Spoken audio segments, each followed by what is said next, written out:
বিসমিল্লাহির রহমানির রহিম।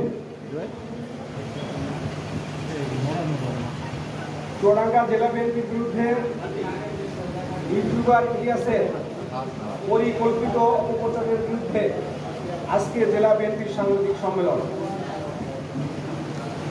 প্রিয় চুয়াডাঙ্গা জেলার প্রিন্ট মিডিয়া এবং ইলেকট্রনিক্স মিডিয়ার সকল সম্মানিত সাংবাদিকবৃন্দ, উপস্থিত চুয়াডাঙ্গা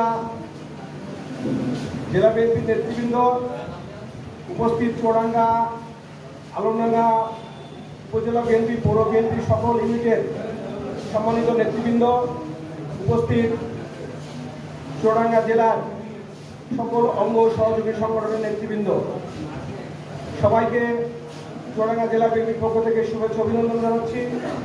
এবং সাথে সাথে আজকের এই বৈরী আবহাওয়ার মধ্যে সকল সাংবাদিকবৃন্দ, আপনারা যে আমাদের ডাকে সাথে এখানে উপস্থিত হয়েছে জেলা বিএনপির পক্ষ থেকে শুরুতে আপনাদের প্রতি কৃতজ্ঞতা জ্ঞাপন করছি। প্রিয় সাংবাদিক ভাইরা, আসসালামু আলাইকুম। আজকে আপনাদের সামনে আমরা একটি উপযুক্ত কারণ বুঝতে হওয়ার একটি উপযুক্ত কারণ আছে। একটি মিথ্যাচার, বানোয়াট, কুচক্রী মহলের ষড়যন্ত্রে দেশের মাটিতে বসে দেশের প্রতিনিয়ত মব সৃষ্টিকারী দালাল, চাঁদাবাজ সাংবাদিকের বিরুদ্ধে প্রতিবাদ জানাতে আজকে আপনাদের সামনে আসা। আমরা এখানে চুয়াডাঙ্গা সদর উপজেলার ৬টি ইউনিয়ন এবং আলমডাঙ্গা উপজেলার ১৫টি ইউনিয়ন ও উপজেলা কমিটির সভাপতি সাধারণ সম্পাদকগণ উপস্থিত হয়েছি। চাঁদাবাজ সাংবাদিক ইলিয়াস হোসাইন পরিকল্পিতভাবে স্বাধীনতা বিরোধী একটি দলের এজেন্ডা বাস্তবায়নে নেমেছে। এর সাথে আমাদের দলেরই একজন নব্য উদিত হওয়া মনোনয়ন প্রত্যাশীও তার চাচা ষড়যন্ত্রে লিপ্ত হয়েছে। যুবদলের পরিচয়ে তারা দলের মধ্যে বিষোদগার করছে। মূলত তারা একটি বিশেষ দল ও গোষ্ঠীকে সুবিধা দেওয়ার পায়তারা করছে। সম্মানিত সাংবাদিকবৃন্দ, আপনারা গুণীজন, আপনারা সমাজের চোখ, আপনারা সবই বুঝতে পেরেছেন নিশ্চয়। দেশ জুড়ে যেখানে বিএনপির মাঠ ভালো, যেখানে বিএনপির জেতার সম্ভাবনা রয়েছে, সেখানেই একটি দল বিষোদগার করার চেষ্টা করছে। মিথ্যাচার ও ষড়যন্ত্রের মাধ্যমে বিএনপির ভাবমূর্তি পূর্ণ করার চেষ্টা করছে। এই চাঁদাবাজ ইলিয়াস বিএনপির সেই সব মনোনয়ন প্রত্যাশীদের বিরুদ্ধে মিথ্যাচার ও অপপ্রচারে নেমেছে, যারা মাঠ পর্যায়ে জনপ্রিয়, নির্বাচনের দলীয় মনোনয়ন পাবার সম্ভাবনা ও জেতার সম্ভাবনা অধিক। প্রিয় বন্ধুগণ, আপনারা জানেন ৭৯, ৯১, ৯৬ এবং ২০০১-এর নির্বাচনে চুয়াডাঙ্গায় বিপুল ভোটে বিএনপি বিজয় লাভ করে। এই অঞ্চল বিএনপির একটি শক্ত ঘাঁটি। আমাদের নেতা মোহাম্মদ শফিকুজ্জামান শরীফ চুয়াডাঙ্গা জেলা বিএনপির নির্বাচিত সাধারণ সম্পাদক। গণতান্ত্রিক পদ্ধতিতে দলের কাউন্সিলরদের ভোটে নির্বাচিত তিনি এই অঞ্চলের বাফাটা মানুষের কাছে রাখাল রাজা হিসাবে সমাদিত পরিচিত। স্বৈরাচারী আওয়ামী সরকারের যে জুলুম, অত্যাচার, মিথ্যাচার ও নির্যাতন সহ্য করেও তিনি জেলা বিএনপিকে একত্রিত করেছেন। তার ত্যাগ, পরিশ্রম এবং সংগ্রামের ফলে স্বৈরাচার আওয়ামী লীগের নিপীড়ন নির্যাতনের মধ্যে অকুশল জেলা বিএনপি আজ আবার শক্তিশালী হয়ে দাঁড়িয়েছে। শত বাধা বিপত্তি উপেক্ষা করে তিনি দেশ নেতা তারেক রহমানের নির্দেশনা মেনে তৃণমূল গুছাতে নিজেকে নিয়োজিত রেখেছেন। আওয়ামী লীগের নিপীড়ন ও মিথ্যা মামলার কারাবরণ করা সত্ত্বেও তিনি দলের প্রতিটি কর্মসূচি পালন করেছেন, জনগণের কথা শুনেছেন এবং দাঁড়ে দাঁড়িয়ে গেছেন। দুঃসময়ে নেতাকর্মী ও কারাবন্দী হাজার হাজার পরিবারের পাশে দাঁড়ানো এই নেতা চুয়াডাঙ্গাবাসীর জন্য অতুলনীয়। শরীফ ভাই সৎ, শিক্ষিত, মার্জিত এবং জনগণের বন্ধু। তার ভাই আলহাজ শাহিদুজ্জামান তরিক চুয়াডাঙ্গার একজন সুনামধন্য ব্যবসায়ী ও শ্রেষ্ঠ রেমিটেন্স যোদ্ধা। দানবীর খ্যাত এই ব্যক্তিটি চুয়াডাঙ্গা জেলার মানুষের জন্য যা করেছেন আর কোনো ব্যবসায়ী মহল কখনো তা করেনি। ইলিয়াস তো নিজেই বলেছেন হোটেল শাহিদ প্যালেসের কথা, কিন্তু ইলিয়াস তো জানে না যে এই শাহিদুজ্জামান তরিক তার পিতার প্রতিষ্ঠিত মাদ্রাসার নামে এই বহুতল হোটেলটি করেছেন। এই হোটেলের সমস্ত আয় ওই মাদ্রাসায় অধ্যয়নরত দারিদ্র, এতিম, 5 শতাধিক শিক্ষার্থী তথা কোরআনের পাখিদের পড়াশোনায় ব্যয় করা হয়। প্রিয় সাংবাদিকবৃন্দ, চুয়াডাঙ্গার জীবননগর উপজেলার কুখ্যাত রাজাকার নূর হোসেনের ছেলে ইলিয়াস হোসেন 1971-এর মুক্তিযুদ্ধের সময় ইলিয়াসের বাবা ছিল জীবননগর শান্তি কমিটির সদস্য। দেশ স্বাধীন হওয়ার পর দালাল আইনে চুয়াডাঙ্গার 116 জন রাজাকারের তালিকা করা হয়, যাদের মধ্যে নূর হোসেন একজন।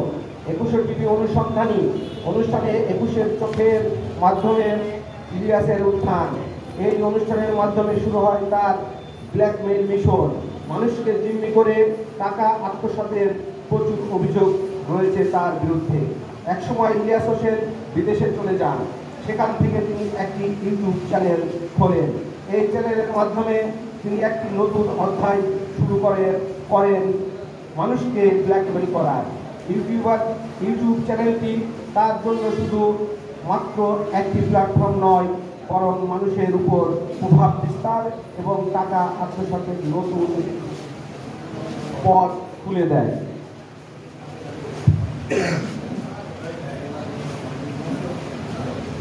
এই ধারাবাহিকতায় চুয়াডাঙ্গার একজন মজলুম ও দুঃসময়ের নেতা জননেতা শরীফুজ্জামান শরীফ ভাইকে নিয়ে মিথ্যা ও বানোয়ার তথ্য ছড়ানো হচ্ছে। 3 অক্টোবর তারিখে ইলিয়াস ফেসবুকে 48 সেকেন্ডের একটি শর্ট ভিডিও ছাড়লেন এবং বললেন পরের দিন রাত 9টায় বিস্তারিত প্রকাশিত হবে। কিন্তু পরের দিন রাত 9টায় আর ভিডিওটি প্রকাশ করা হয়নি। পরে 6 অক্টোবর ভিডিওটি প্রকাশ করেন।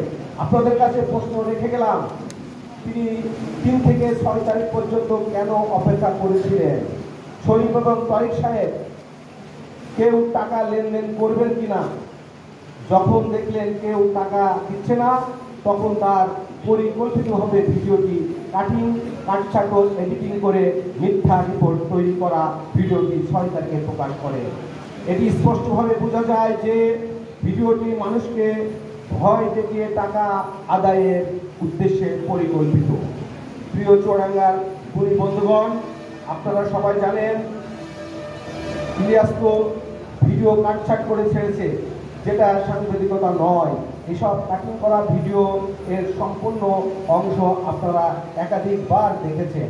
আপনারা নিশ্চয় অনুধাবন করেছেন কিভাবে ইলিয়াস ভিডিওটি কাটছাঁট এডিটিং করে টাকা আত্মসাৎ করার একটি পরিকল্পনা তৈরি করেছে।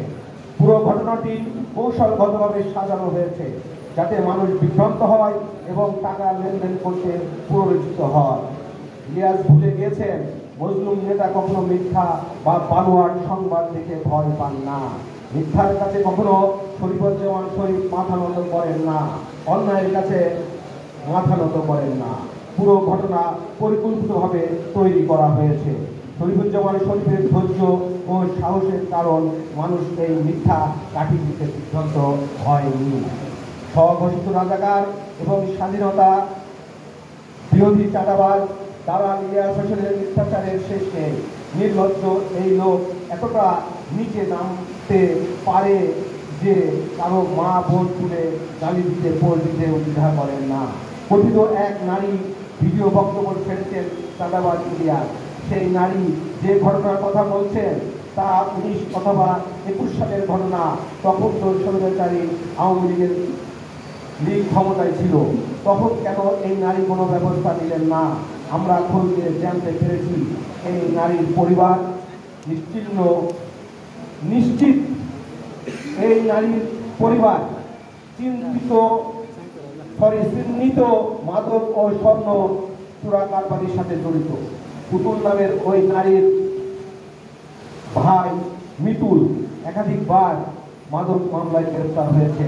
তার রেকর্ড পুলিশের কাছে আছে।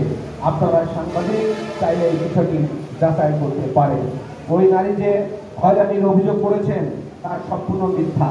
ওই নারীর প্রতিবেশী সহ এলাকাবাসীরা সাক্ষী, সেখানে কেউ হামলা করেনি। প্রতিবেশী সহ এলাকাবাসীরা সাক্ষী হয়েছেন, সেখানে কেউ হামলা করেনি। বানোয়াট তত্ত্ব।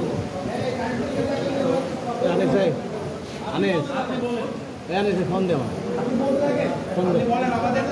তোর বলছি যে নেট নেই। এটি বানোয়াট তত্ত্ব। বিজেপি বা পুলিশি কোনো হয়রানির ঘটনা ঘটেনি। আইন তার নিজ গতিতেই কাজ করছে। গত 29 সেপ্টেম্বর পার কৃষ্ণপুর গ্রামের ওয়াসিম আলীর মেয়ে আসমা বেগম 28 তিনি স্বর্ণের বারসহ বিজেপির হাতে ধরা পড়েন। পরে তাকে পুলিশে হস্তান্তর করা হয়। পরদিন 30 সেপ্টেম্বর আসমা বেগমকে আদালতে প্রেরণ করা হলে তিনি 164 ধারায় স্বীকারোক্তিমূলক জবানবন্দি দেন। জবানবন্দিতে আসমা দর্শনায় আনোয়ারপুরের পুকুরের নাম উল্লেখ করেন, যিনি এই চূড়া চালান চক্রের সঙ্গে সংযুক্ত বলে জানান। সাংবাদিক বন্ধুগণ, আপনারা দেখেছেন একজন বহিষ্কৃত নেতা পূর্ব শত্রুতার জের ধরে মিথ্যাচার করেছে। তার লক্ষ্য এবং উদ্দেশ্য বর্তমানে দলের প্রতি একনিষ্ঠ নেই। এক চাঁদাবাজ ইলিয়াস হুসাইন আবার চাঁদার মিথ্যা অভিযোগ তুলেছেন, তবে তিনি আমাদের নেতার বিরুদ্ধে কোনো প্রমাণ দিতে পারেননি। তার সম্পূর্ণ প্রতিবেদনটি মিথ্যাচারের। বিএনপি নেতাদের বিরুদ্ধে যে বিষোদ্গার করা হয়েছে তা শুধু ইলিয়াসের প্রোপাগান্ডা। আপনারা বিভ্রান্ত হবেন না। আপনারা সবসময় সত্যের সাথে ছিলেন, আশা করি ভবিষ্যতেও থাকবেন। ধন্যবাদ সকলকে।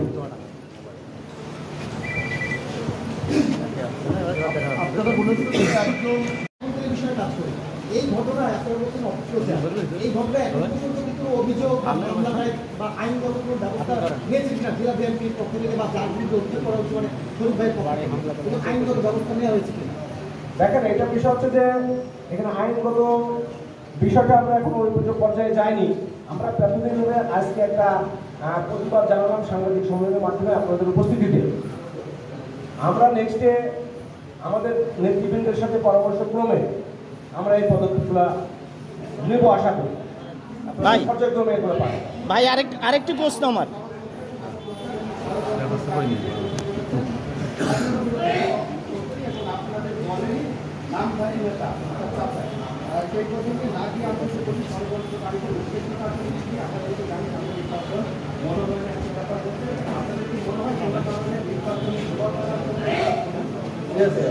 এটাই স্বাভাবিক। একজন জনপ্রিয় নেতা, জেলা বিএনপির নির্বাচিত সাধারণ সম্পাদক, সে মনোনয়ন প্রত্যাশী, তার বিরুদ্ধে অপপ্রচার করা উদ্দেশ্য একটাই, তার ভাবমূর্তি নষ্ট করা, সে যাতে মনোনয়ন থেকে বঞ্চিত হয়। তারা এই সুবিধাটুকু নেওয়ার জন্য তাদের পছন্দের প্রার্থী আছে, তারাও মনোনয়ন প্রত্যাশী, তাদের প্রার্থী যেন মনোনয়ন পায়, এই অপপ্রচারের এই জন্যই তারা মূলত অপপ্রচারে নেমেছে।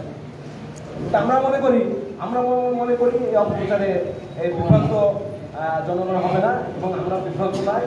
যে জনপ্রিয় নেতা, ইনশাল্লাহ আমাদের দল তাদের সুচিন্তিত মতামতের ভিত্তিতে জনপ্রিয় ব্যক্তিকেই মনোনয়ন।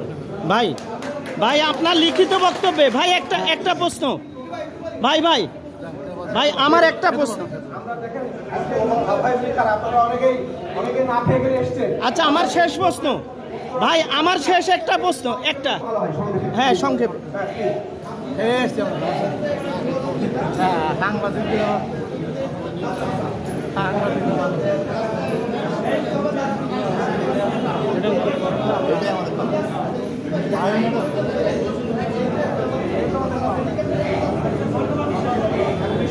আপনারা দেখেছেন ফেসবুকে অনেক কথাই আসছে, এখানে অনেকের বক্তব্য ভেসে আসছে।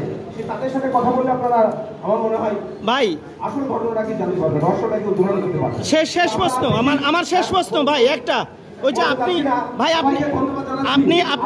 কষ্ট করে এই দুর্যোগপূর্ণ আবহাওয়ার মধ্যে আমাদের তাকে সারা দিয়ে এখানে উপস্থিত হয়েছে, আমরা জেলা বিএনপির পক্ষ থেকে আপনাদেরকে কৃতজ্ঞতা জ্ঞাপন করছি এবং সকলকে ধন্যবাদ জানিয়ে আজকের মতো আমরা এখানে একটা প্রশ্ন, আমার শেষ প্রশ্ন ভাই, আমার শেষ প্রশ্ন, একটা প্রশ্ন, একটা শেষ প্রশ্ন ভাই।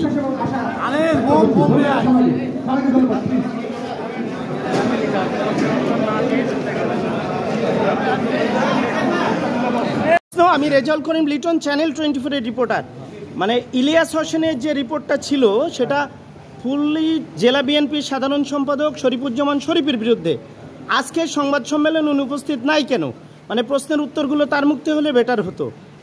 আর আমার দ্বিতীয় প্রশ্ন হলো যে মেয়েটি পুতুল যে অভিযোগ করেছে, আমরা জানি সে বিএনপি পরিবারের মেয়ে, তো সে কেন অভিযোগ করলো? আর তার বিরুদ্ধে সে এখনও যেটি বলছে যে তাকে স্বর্ণ চোরাচালান মামলায় আটক করানো হয়েছে পরিকল্পিতভাবে, এইটা একটু প্লিজ আমাদেরকে বলবেন। দেখেন, বিষয়টা হচ্ছে শরীফুজ্জামান শরীফ আর বিএনপির যে নির্দেশনা আনা হয়েছে, এটা তো তার ভাবমূর্তি নষ্ট করার জন্য শুধু নয়, এটা চুয়াডাঙ্গা জেলা বিএনপির ভাবমূর্তি নষ্ট করার জন্য এটা করা হয়েছে, এটা পরিকল্পিতভাবে। সেখানে উপস্থিত নাই, তার পক্ষ থেকে আমরা বিএনপি এবং সকল ইউনিটের নেতৃবৃন্দ এখানে উপস্থিত আছি। আমরা তার বিরুদ্ধে এই প্রতিবাদ সভাটি আয়োজন করেছি। আর যেটা বললেন যে মেয়েটা কোনটা বললেন, মাদক বিএনপি পরিবারের ওই মেয়েটা আমরা জানি পুতুল বিএনপি পরিবারের কিনা আমাদের জানা নাই। আমরা বললাম তাকে তার পরিবারের সাথে সেভাবে রাজনীতিতে অংশগ্রহণ আমরা পাইনি। তবে তার ভাইয়ের বিরুদ্ধে মাদকের অভিযোগ আছে এবং তারা ওই অঞ্চলে মাদকের সাথে সম্পৃক্ত, এটা আমরা খোঁজ নিয়ে জানতে পেরেছি। তো সে অভিযোগ করছে যে তার বিরুদ্ধে এই মামলাটা আপনারা পরিকল্পিতভাবে দিয়েছেন, এটা কতটুকু সঠিক? এটা সম্পূর্ণ মিথ্যা। এটা আমরা কোনো মামলা দিইনি। বিএনপির পক্ষ থেকে বিএনপির কোনো সদস্য তার বিরুদ্ধে মামলা করে নাই। একজন স্বর্ণ চোরাচালানি মহিলা সে গ্রেপ্তার হয় প্রশাসনের হাতে। তার স্বীকারোক্তি অনুযায়ী প্রশাসন তাকে গ্রেপ্তার করেছে। তার বিরুদ্ধে আমরা বিএনপি কোনো মামলা প্রশাসন